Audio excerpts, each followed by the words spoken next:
Imam, Dan, thank you both for joining us. Thank you, Gretta. Thank you very much for having us. Tough time here in this community. No, it is. Do you know the man who is Mateen? Alhamdulillah, the person known as Umar Mateen, there's been reports saying that he was a student of mine. That's totally not true. He never registered at our school. He never took classes at our school. I don't know him, never met him. Those things are totally unfounded. Has he never been to your school? No, never. We're an online institution. So we don't have face-to-face classes, but we do meet all our students online. So even if he were online, you would know him? Yes, because we do face-to-faces. Dan, have you learned anything to the contrary? To my knowledge, Gretta, there is absolutely no evidence that Mr. Mateen was associated with my client, was acquainted with him, was a student of his, or for that matter, ever met him. To the extent that he was a follower of my client, that's completely without our knowledge. Mateen, why is it people are saying that, do you think? Or not Mateen, I'm sorry, Imam. Imam. Why are people saying that? You know, there's been a false report. Someone erroneously put it out there that Umar Mateen was a follower of Timbuktu Seminary. I'm the main teacher at Timbuktu Seminary, and people say these things. However, even they went so far to say that I was arrested and my companions were rounded up, and that was untrue either. We haven't had any problems. We've been going on doing business as usual. What we do teach is Quran. We don't teach paramilitary training or anything like that. We don't deal with politics either. What is Timbuktu Seminary?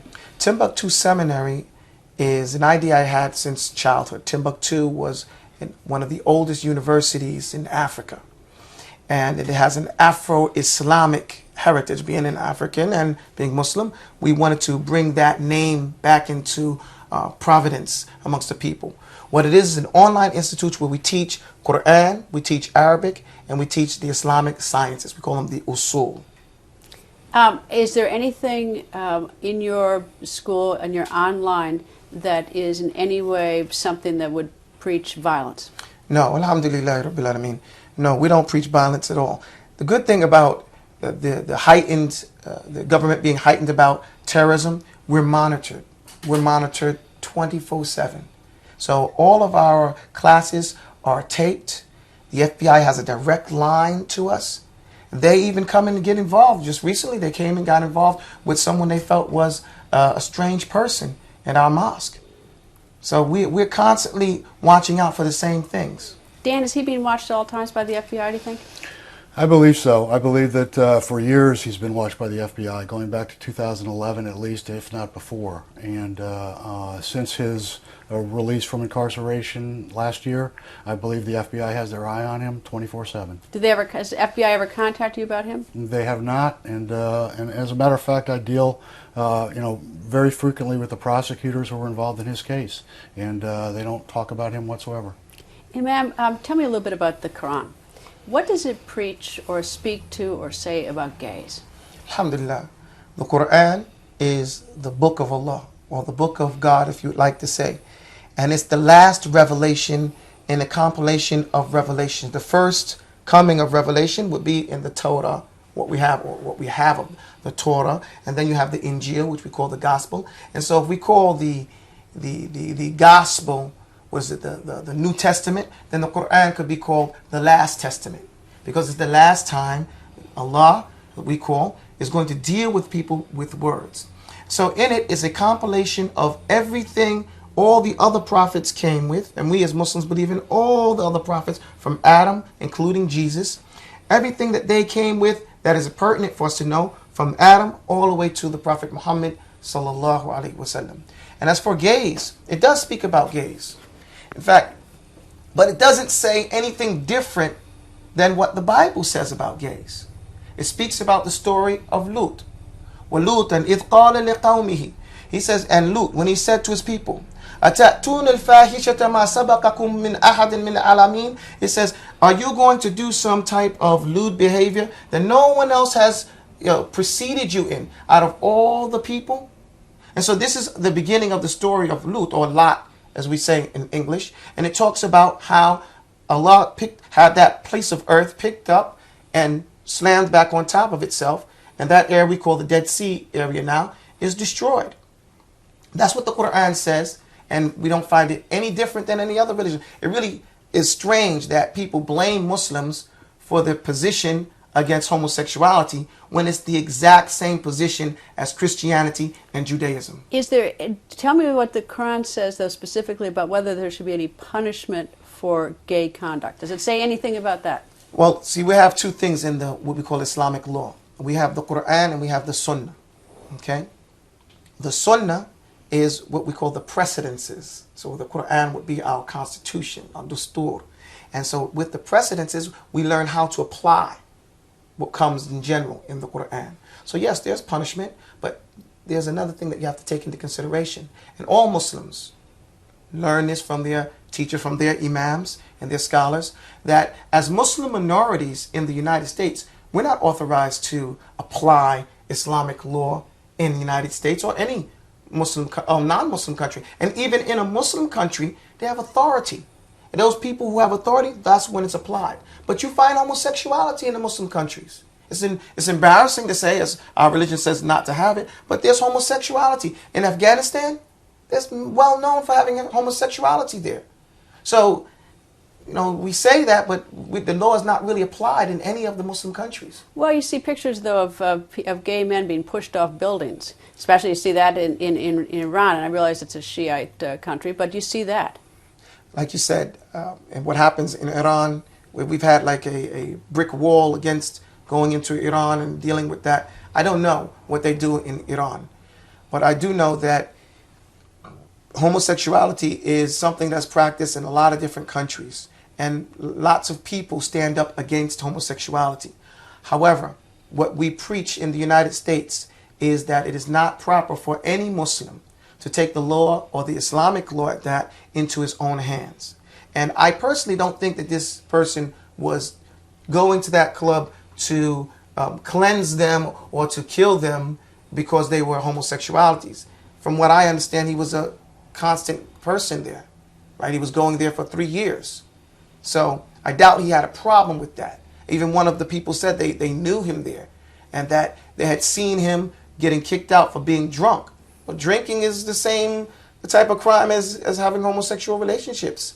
So I doubt that he was there for something. Maybe he had a problem with his lover or something like that, because I heard that his wife said that he was gay and his father had called him gay in front of her. I don't know. But I do know is that whatever he did, he didn't do it on behalf of Islam. So you disavow him. You disavow him of being a devout Muslim.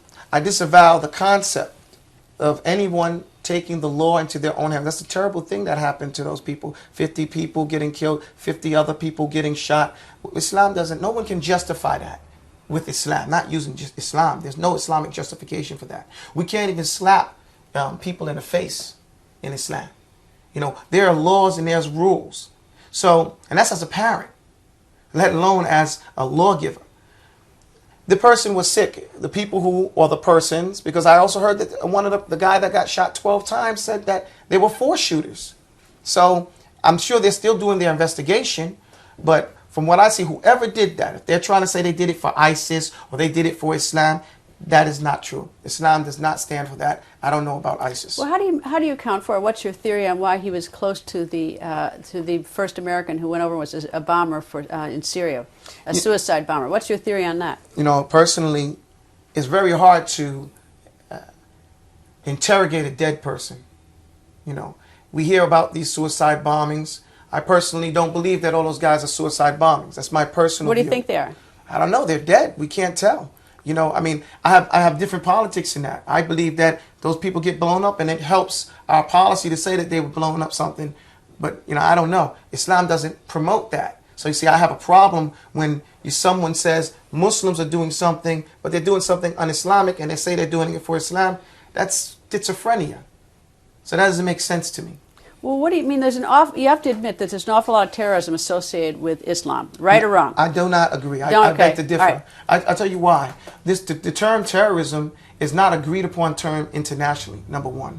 Number two, I don't know what has happened in most of the cases. I don't believe the media most of the times, personally, because there's a lot of sensationalization. Look what they get. Some person went out there and said that I was arrested and rounded up and that I was teaching this guy. That was total blatant lie. So what can we believe? Bush said what? There were weapons of mass destruction. We never found no weapons of mass destruction. What? How are you going to say we're going to believe something that's constantly being told us a lie? I don't know what those people did. I know there's a lot of crimes out there. When that guy went into the Joker, and shot all those people, they didn't say it was an act of terrorism. It was the same crime. Yeah, the Aurora, Colorado. Right. Good. You know, so when do we label it terrorism and when do we don't? When a white guy who's a Christian runs into a bank and robs the place, they don't go hunt down his preacher. Okay? They don't even mention that he's Christian. Well, I guess the problem is that many times it's reported that they say things like Allah. I mean, go to Paris, back November 13. Right. I mean, things that were say Allah Akbar is said. I mean, so it does. I mean, it certainly does lead to a suggestion it's connected to radical Islam. I'd like to agree with you, but since when we use terms that are not definable, when you say radical, we disagree about what's radical. Well, what happened in Paris? How do you describe Well, that? I don't know about, again, Paris, those particular things, but I'm talking about the term radical. Radical is what the one guy calls the other guy. Okay, got it. Right? All right, I got your distinction, but all right. What happened in Paris? How do you describe that? What is that? Again, I don't know. I'm not Parisian. But I do know Okay. this, that there is a heavy-handed approach when it comes to Muslims. Are there some sick people out there? There are sick people out there. There may be Muslim, there may be Christian, there may be Jew, but we always focus on the fact that these ones are Muslim. But there appears. I mean, I think most people would agree that there was a network of people in Paris and again in Belgium that it looks, that it's certainly something not just a sick person. It's a network that is inflicting violence. Again, I'm Republican when it comes to those types of things. I believe that we should focus on the United States because we have enough problems. So I really don't pay attention to people in Paris or those other countries. We have our own problems here. So I don't know what happened there. If there was a network, I'll take your word for it. There are people that, I'm not saying there aren't Muslims that are trying to kill people sometimes, some places. Just like I believe that there are some Christians and some Jewish people doing the same thing. What I'm saying is, and I'm not, like I said, I'm not negating that. What I'm saying is that we seem only to focus on the ones that are Muslim, and we don't use that same approach when it's others who are doing that and that are not Muslim. That's all I'm saying. So you would not assign this Mateen slaughter? Oh, no. I would say this about Omar Mateen. About this situation here. Right. I would wait until the investigation and those who are investigating it came out with a word. Because what happens is, look at all, we're getting so much hate mail. And we have nothing to do with the guy. That means at your school. Right. Okay. All right, but if it turns out. So, but I'm saying that to say that that's because someone jumped the gun. We call people terrorists, but then we terrorize other people. As a Negro American, I can't tell you how many people told me while they sit in their car and the police come behind them, how scared and terrorized we are, thinking they might pull us over and kill us. That's terrorism. When a Muslim is scared because he's Muslim, he might get picked up and detained, and the people on the newspaper say, "Oh, we have to do it. These animals, these savages," and we're not animals and savages. So they paint with a big, heavy brush when it comes to Islam. Don't you see that? I understand what you're saying, and I think there's radical and I think there's non-radical Islam. And when you're killing in the name of Islam, I think you're radical. But when we're killing in the name of democracy, we're not. Well, that's. I mean, do you want, and so specifically what? Oh, look at what happened in Iraq. When Marion Albright was there, over 100,000 children were killed.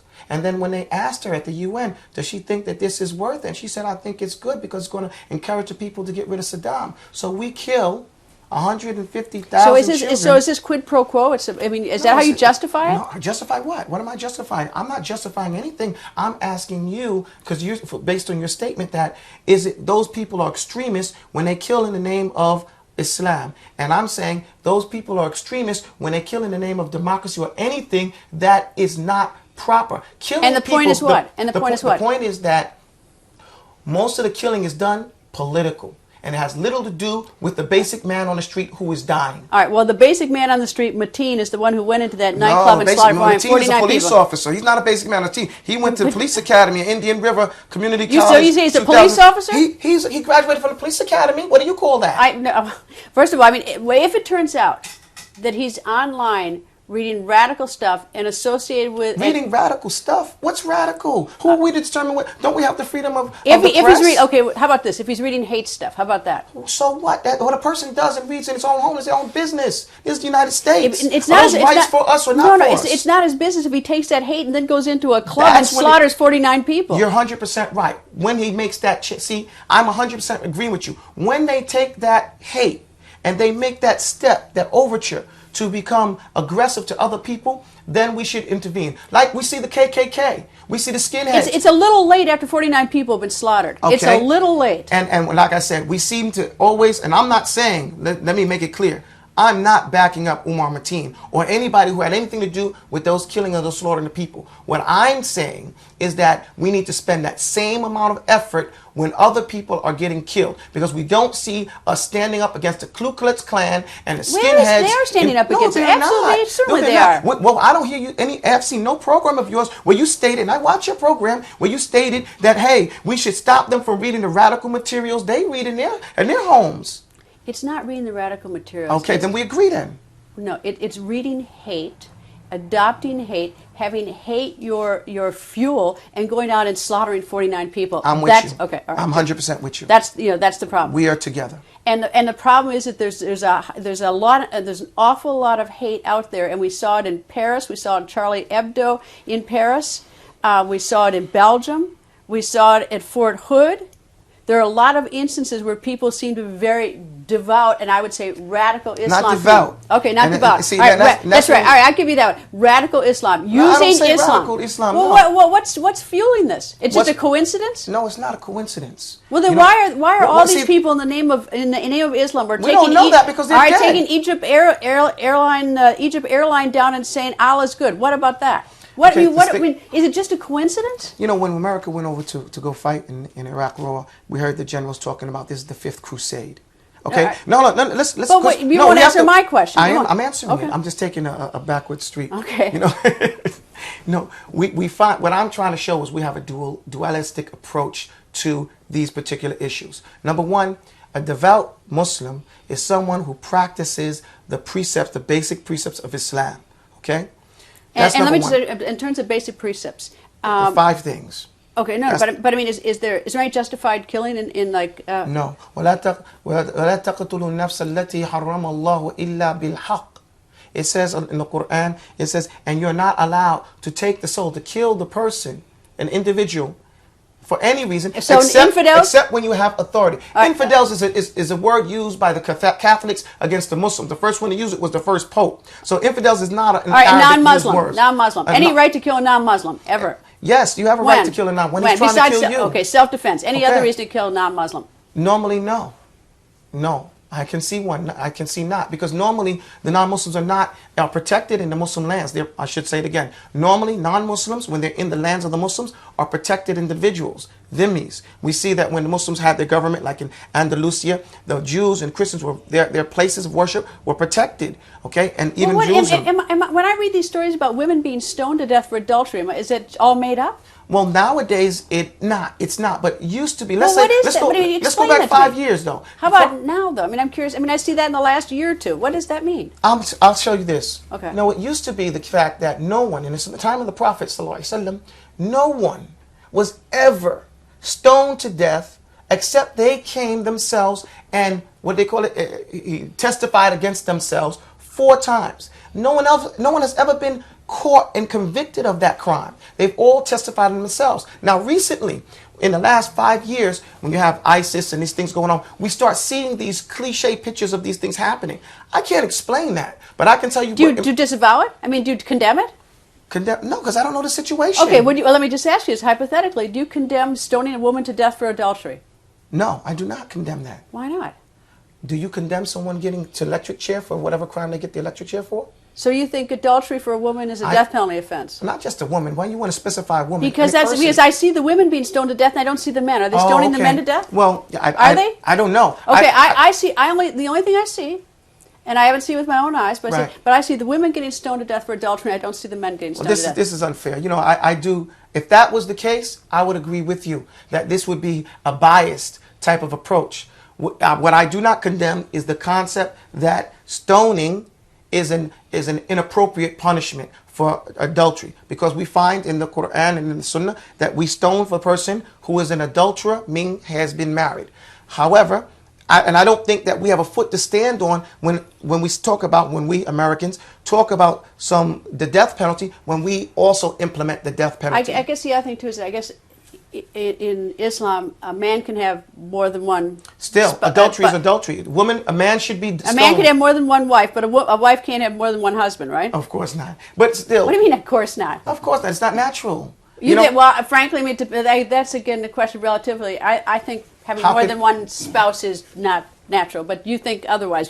That's your culture. Well, normally we find that it's not just my culture. America has other plural cultures marriage. do. No, America has plural marriage in the United States. They just don't call it the same thing we call it. The guys, I grew up in an Italian Jewish neighborhood. Half the Italian guys saw their guma every Friday, and the wife knew. They had their girlfriend. They talk about their baby daddy. We have. But you didn't stone the girlfriend. No, the dad? no, they don't. But I'm saying that's like a marriage. They have a home for this lady. They say 1 out of every 5 children in England is from adultery. So Islam. I don't know where you get that number, but I mean, they have the census. I mean, Sheikh Google. I mean, I'm not disavowing it. I'm just saying I have no way to combat that number. Right. I'm sorry. Okay. I'll say it like this then.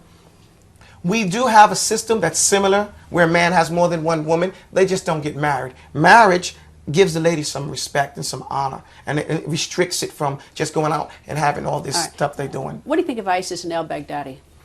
Okay. I don't know al-Baghdadi. I've just been out of jail for 1 year, and I've been really focused on me. Okay? However, what I have looked at ISIS, this particular group, and I noticed that there was another group that was there that took the country, right?